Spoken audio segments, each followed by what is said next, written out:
Hello friends, मैं हूं लोकेंद्र सिंह चौहान। आप आज हम त्रिभुज के पार्ट 4 पढ़ेंगे। इससे पहले हमने कुछ बेसिक पढ़ा है, कुछ क्वेश्चंस भी करे हैं। आज फिर हम नए नए क्वेश्चन करेंगे। अगर उससे पहले आप वीडियो पर नए हैं तो वीडियो को सब्सक्राइब करें और इसी तरह की शॉर्ट ट्रिक पाते रहें। क्वेश्चन नंबर पहला है हमारे, किसी त्रिभुज ए बी सी में बी सी को ई तक आगे बढ़ाया गया है तथा सी डी ए सी पर लंब है इसलिए यहाँ पर कितना डिग्री का कोण बनाया हमने, 90 डिग्री का कोण बना दिया। ये लंब है तथा ए अनुपात बी अनुपात सी बराबर 2:3:1 हो तो कोण ई सी डी, जहां पर मैंने एक्स लिखा हुआ, उसका मान कितना होगा। बिल्कुल इजी प्रश्न है, बस अपन को अनुपात दे रखा है और अपन को मान निकालने हैं। अनुपात दे रखे, हमको पता कि ये तीनों अनुपात जुड़कर किसके बराबर होंगे, 180 के बराबर, क्योंकि ये तीनों कोणों का मान है। जब भी हमें अनुपात सोल्व करने हो तो हम x लगा देते हैं। 180 डिग्री, 2x + 3x 5x और एक 6x बराबर 180 डिग्री। यहां से हम x की वैल्यू निकालेंगे, 30 डिग्री आगे हमारे x की वैल्यू। अब हम तीनों कोण का मान निकाल सकते हैं। a का मान कितना है, 2x है, इस वजह से a का मान कितना हो जाएगा, 60 डिग्री। b का मान कितना दे रखा है, 3x 90 डिग्री और c का मान कितना हो जाएगा, x दे रखा ओनली, ये कितना हो जाएगा, 30 डिग्री। मान रख देते हैं, ये 30 डिग्री है, ये 60 डिग्री है और ये 90 डिग्री की है। अब आप सोच रहे होंगे कि ये तो 90 डिग्री का कोण लग ही नहीं रहा है। कोई बात नहीं है, ये सिर्फ अपन ने चित्र बनाया है, उसके बाद ये मान अपने पास आए। अब हमें इस कोण का मान चाहिए। हम क्या जानते हैं, सरल रेखा पर बने हुए कोण का मान कितना होता है, 180 डिग्री। मीन्स 30 + 90 + x करें तो किसके बराबर होने चाहिए, x + 30 + 90 बराबर होने चाहिए 180 के।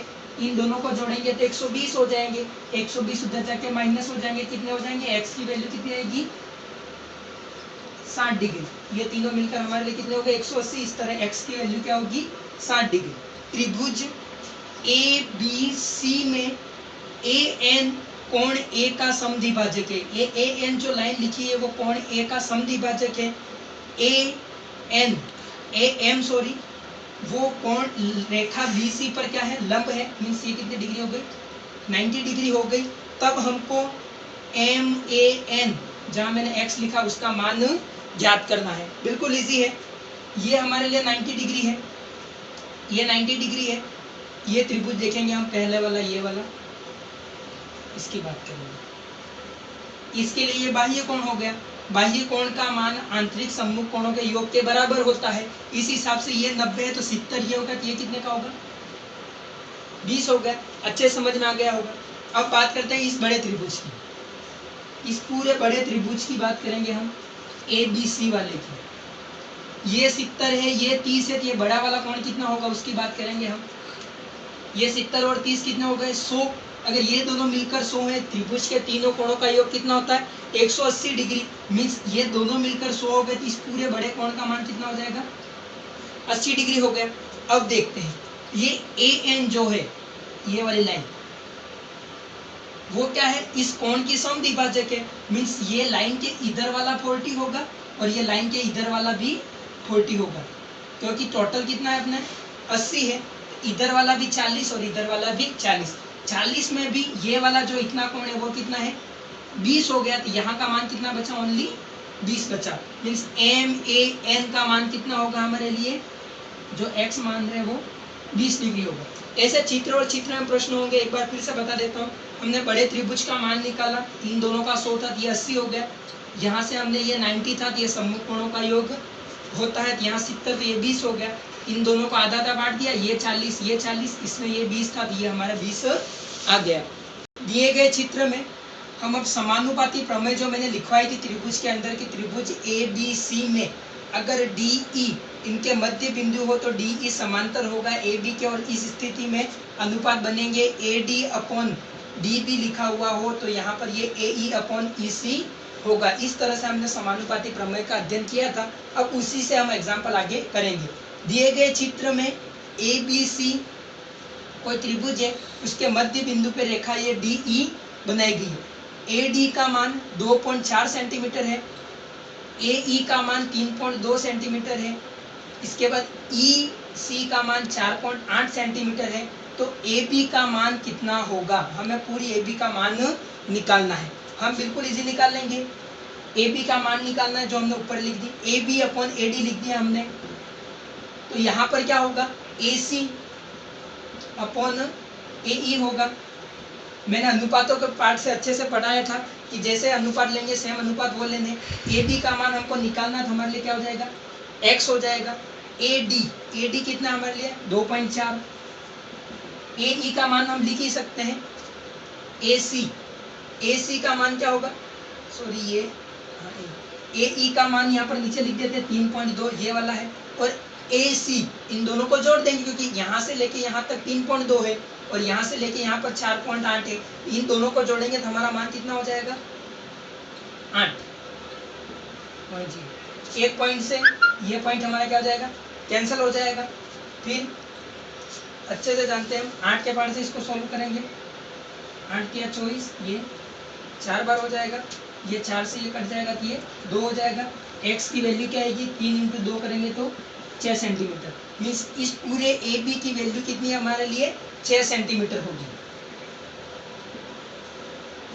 नेक्स्ट उसी टाइप का सवाल है, हम कर रहे हैं, बस थोड़ा सा चेंजेस कर दिया है। किसी त्रिभुज ए बी सी में ए डी 4 सेंटीमीटर दे रखा है, डी बी 7 सेंटीमीटर दे रखा है, ए ई हमको ज्ञात करना है और ए सी टोटल दे रखा वो कितना है, 6.6 दे रखा है। हम वही जो ज्ञात करना है उसको ऊपर ले लेंगे, ए सी अपॉन इसको ज्ञात करना है हमको, हम क्या ले लेंगे, ए ई ले लेंगे। कहीं पर भी आए हमको कोई दिक्कत वाली बात नहीं है। पहले ए सी लिया, यहाँ ऊपर कौन आएगा, ए बी आएगा, समझ गए होंगे। उसके बाद हमने नीचे ए ई लिया है तो नीचे कौन आएगा, ए डी आएगा। ए सी कितना है हमारे लिए 6.6। ए ई हमको क्या करना है, ज्ञात करना है। उसी में हम ए बी देखेंगे, ए बी टोटल है, इन दोनों को जोड़ देंगे कितना हो जाएगा, ये 11। और यहाँ पर हमको क्या लिखना है, ए डी कितना है हमारे लिए 4 है। अब सिंपली सॉल्व कर लेंगे हम, यहाँ हटाया यहाँ एक पॉइंट लग गया। 11 के पहाड़े से ये कटेंगे कितना जाएगा, 6 हो जाएगा। इन दोनों का मल्टीप्लाई होगा कितने हो जाएंगे, 10x बराबर कितने हो जाएंगे, 24। तो x की वैल्यू क्या आएगी, 2.4 आएगी। समझ में आ गया होगा आपको कैसे करा है मैंने। एक थोड़ा सा बेसिक पढ़ने जा रहे हैं, त्रिभुजों की समरूपता। हमने सर्वांग समता पढ़ लिया था। सर्वांग समता में क्या था, सब अंग एक समान थे। समरूपता में मतलब एक जैसे दिखने वालों की बात कर रहे हैं। मीन्स हम बिल्कुल ले लेते हैं कोई त्रिभुज ए बी सी, समरूप का ये साइन है, समरूप है पी क्यू आर से। इस स्थिति में इनके भुजाओं का अनुपात A B upon P Q बराबर B C upon Q R. और उसी में हम लिखेंगे आर पी लिखा है तो इधर क्या लिखना पड़ेगा, सॉरी यहाँ पर सी ए अपॉन आर पी हो जाएगा। मीन जब कोई दो त्रिभुज एक दूसरे के समरूप दिए हुए हैं तो उनका भुजाओं का अनुपात हम इस प्रकार से निकालेंगे, A B upon P Q, B C upon Q R, C A upon R P. जैसे अपन को क्वेश्चन में दिया जाएगा उसके अनुसार इनका मान निकाल सकेंगे। अब अगर कभी कभी क्या होता है, इनके क्षेत्रफल दिए जाते हैं,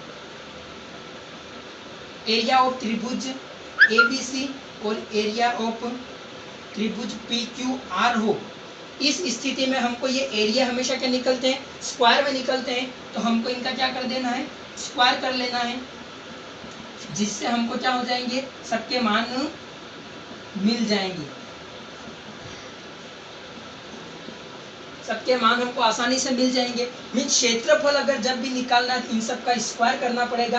परंतु अगर परिमिति निकालनी हो, परिमिति का मतलब क्या होगा, परिमाप होगा या परिधि होगा, उसमें निकालना हो तो हम स्क्वायर भुजाओं जैसा ही होगा क्योंकि उसमें स्क्वायर नहीं था, परिमाप भी इसका सिंपली हमको निकल जाएगा। परंतु कभी कभी क्वेश्चन में जब आएगा मैं बताऊंगा परिमाप दिया हुआ और क्षेत्रफल निकालना तो हमको क्या करना पड़ेगा, स्क्वायर करना पड़ेगा, क्योंकि परिमाप में स्क्वायर नहीं होता। बस ये एक छोटा सा है, वो थोड़ा सा ध्यान रखना बेसिक, उस पर बेस्ड हम क्वेश्चन करने के लिए जा रहे हैं। दिए गए दो त्रिभुज हैं, ए बी सी समरूप है डी ई एफ के तथा ए बी सी का परिमाप 25 सेंटीमीटर है, डी ई एफ का परिमाप 15 सेंटीमीटर है, बी सी हमको 9 सेंटीमीटर दे रखा है, तो ई एफ कितना होगा। क्वेश्चन सिंपली जो दिया हुआ है हिंदी में लिखा होता, मैंने पूरा मैथमेटिक्स में चेंज कर लिया है। ये दोनों एक दूसरे के समरूप हैं, ए बी सी का परिमाप दिया गया है, डी एफ का परिमाप दिया गया है, बी सी दिया गया है, हमको ई एफ ज्ञात करना है। फॉर्मूला वही है, त्रिभुज ए बी सी का परिमाप अपॉन त्रिभुज डी ई एफ का परिमाप। ऊपर ए बी सी लिया है तो यहाँ पर बी सी हो जाएगा और नीचे यहाँ क्या हो जाएगा, ई एफ ले जाएगा। जो ऊपर रहेगा वो यहाँ ऊपर रहेगा, जो यहाँ पर नीचे वो यहाँ पर नीचे रहेगा। बिल्कुल सिंपल। ए बी सी का परिमाप कितना है हमारे लिए 25 है, इधर कितना है 15 है, बी सी हमारे लिए कितना है 9 है, और यहाँ पर ई एफ हमको ज्ञात करना था, हम क्या लिख देंगे x लिख देंगे। 5 के पढ़े से सिंपली सॉल्व करेंगे, ये 3 बार हो जाएगा। इधर इसका मल्टीप्लाई करेंगे, 5x बराबर कितना हो जाएगा 27, इन दोनों का मल्टीप्लाई, x की वैल्यू निकालेंगे 27 में 5 का मल्टीप्लाई करेंगे तो 5.4 सेंटीमीटर आंसर आएगा। तो हमारे लिए ई एफ का मान कितना होगा 5.4 सेंटीमीटर। बिल्कुल इजी है, परिमाप स्क्वायर में नहीं होता है, परिमाप इसलिए हमने यहाँ पर भुजा और परिमाप का अनुपात सेम लिया हुआ है, परिधि का अनुपात भी सेम लेंगे, परंतु जब भी स्क्वायर की बात करनी हो तो इनको स्क्वायर करना, क्षेत्रफल की बात करनी है तो इनको स्क्वायर करना पड़ेगा।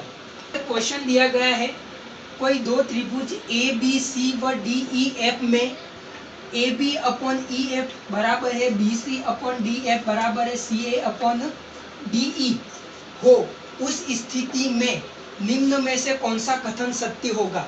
ये हमको क्वेश्चन दिया गया है, ये हमारे ऑप्शन है, ऑप्शन मेथड पे ही चलेंगे। त्रिभुज डी ई एफ समरूप है त्रिभुज सी ए बी के, त्रिभुज डी ई एफ समरूप है त्रिभुज ए बी सी के, त्रिभुज डी ई एफ समरूप है त्रिभुज सी बी ए के, त्रिभुज डी ई एफ समरूप है त्रिभुज बी सी ए के। सब में आगे डी ई आ रहा है, हम ऑप्शन में देखेंगे, सवाल में देखेंगे डी ई कहाँ पर नीचे आ रहा है, यहाँ डी ई आ रहा है और डी ई के ऊपर कौन आ रहा है सी ए आ रहा है, मीन्स डी ई समरूप आएगा किसके सी ए के। सी ए वाला ऑप्शन सिर्फ एक ही है हमारा, तो ये हमारा सही हो जाएगा सी ए बी, मतलब यहाँ पर एफ आएगा और यहाँ पर क्या आ जाएगा बी आ जाएगा। बिल्कुल ऐसे क्वेश्चन हमको ऑप्शन देखकर ही सॉल्व करने हैं तो ही हो पाएंगे। त्रिभुज ए बी सी व डी ई एफ में कोण ए बराबर कोण ई है व कोण बी बराबर कोण एफ हो, तो निम्न में से कौन सा कथन सत्य होगा। कौन सा ऑप्शन दिए हुए B C upon D F is equal to A C upon D E, A B upon D E बराबर B C upon F D, A B upon E F A C upon D E, B C upon F D बराबर A B upon E F. हमको जो दिया गया वो बताते हैं, दो त्रिभुज बना देते हैं। पहले तो हम किसी एक का नामकरण अपनी मर्जी से अपन कर सकते हैं। मैंने ए बी सी का नामकरण अपनी मर्जी से कर लिया है ए बी सी, परंतु देखो ए कोण किसके बराबर है ई के बराबर है, तो ए का मान यहाँ पर लिखा है, ई को हमको यहाँ पर ही लिखना पड़ेगा। बी ऊपर लिखा हुआ है एफ के बराबर है, तो यहाँ बी लिख दिया। अब बचा कौन है ई एफ, तो यहाँ पर क्या हो जाएगा डी हो जाएगा। अब हम इस चित्र के अनुसार इस ऑप्शन को देखेंगे। पहला ऑप्शन दिया हुआ है बी सी, यहाँ बी सी है अपॉन डी एफ, ऐसे हो ही नहीं सकता, अपन को मान ऐसे जाना है और ये मान ऐसे दिख रहा है, पहला ऑप्शन हमारा क्या हो जाएगा गलत हो जाएगा। दूसरा देखते हैं ए बी, मीन्स ऊपर से नीचे जा रहे हैं, upon D E, D E upon इस रेखा की बात कर रहे हैं, ये इस रेखा की बात कर रहा है, ये ऑप्शन भी गलत होगा। तीसरी बात करते हैं A B upon E F, A B upon E F, यहाँ तक तो ये सही है। फिर ए सी अपॉन डी ई, अपन इधर जा रहे थे और ये इधर आने को बोल रहा है, ये गलत। तीन ऑप्शन गलत है, चौथा ऑप्शन हमारा क्या होगा सही होगा। है कि नहीं सही वो भी चेक करवा देता हूँ। B C upon F D बराबर चल रहा है अभी तक A B upon E F, जैसे ऊपर गए वैसे ये भी आ रहा है, तो ऑप्शन नंबर हमारा 4 सही हो जाएगा। क्वेश्चन दिया गया है, कोई दो त्रिभुज एक दूसरे के समरूप है, मीन्स ABC समरूप है DEF के, तथा क्षेत्रफल of ABC, area of ABC 25 है तथा एरिया ऑफ DEF 36 है, तो संगत भुजाओं का अनुपात कितना होगा। हमको क्षेत्रफल दिया गया है और संगत भुजाओं का अनुपात निकालना। ऐसा क्वेश्चन रीट 2018 में आया था, परंतु वो क्वेश्चन त्रिभुज से संबंधित नहीं था, वो क्वेश्चन आयतन से रिलेटेड था, और शायद वो घनाभ के आयतन की बात हो रही थी, या घनाभ के आयतन की बात हुई थी उसमें, या घनाभ किसी के आयतन की बात हुई थी, और उसमें आयतन दिया हुआ था और हमको भुजाओं का अनुपात निकालना था। जब भी हमको क्षेत्रफल दिया, क्षेत्रफल हमेशा कैसे निकलता है, स्क्वायर करने से निकलता है। मीन्स हम आगे क्षेत्रफल वाला टॉपिक पढ़ने जाएंगे, वहां बताऊंगा किसी भी फॉर्मूले में, क्षेत्रफल वाले में हमको स्क्वायर हमेशा देखने मिलेगा ही मिलेगा किसी भी में। जैसे कि हम वर्ग का क्षेत्रफल की बात करते थे, ए स्क्वायर की बात हो जाएगी। आयत के क्षेत्रफल की बात करें, लंबाई इंटू चौड़ाई, मतलब आंसर जो आएगा वो स्क्वायर में आएगा। तो इस तरह से ये मान किस में है, स्क्वायर में है। और भुजाएं जो होती है वो सिंगल होती है, वो स्क्वायर में नहीं होती है। तो पहली भुजा क्या हो जाएगी, 25 का स्क्वायर, वर्गमूल निकालेंगे तो 5 हो जाएगा, और इसका क्या हो जाएगा, 6 हो जाएगा।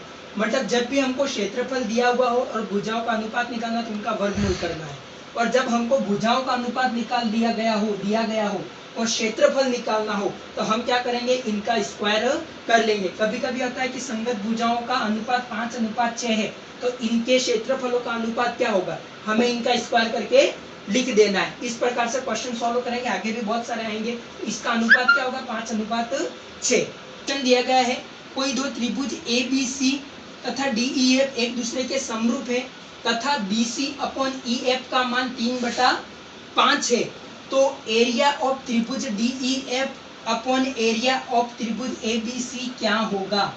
अब देखो, यहाँ पर BC/EF दे रखा है और यहाँ पर मान बदल दिए। EF किस में आ सकता है, नीचे वाले में आया, तो हम इसको भी क्या करेंगे, उल्टा कर लेंगे। Means EF/BC is equal to हमारे लिए क्या बनेगा, एरिया निकालना है। और एरिया मैंने हमेशा क्या बोला था, स्क्वायर में होता है। इसका मान भी बदल जाएगा, 5/3 हो जाएगा। उसका क्या करना पड़ेगा, हमको स्क्वायर करना पड़ेगा। स्क्वायर कितना हो जाएगा, 25/9 होगा, क्योंकि एरिया हमेशा भुजाओं के स्क्वायर से निकलता है। तो ये हमने स्क्वायर कर लिया है और ये 25/9 आंसर आएगा। इसका आंसर ये होगा। उम्मीद करता हूँ आपको वीडियो पसंद आया होगा। अगर वीडियो पसंद आया है तो आप सब्सक्राइब करें, अधिक से अधिक शेयर करें और वीडियो को लाइक करें, और कुछ कमी लगती है तो वीडियो में कमेंट करें। Thank you all of you.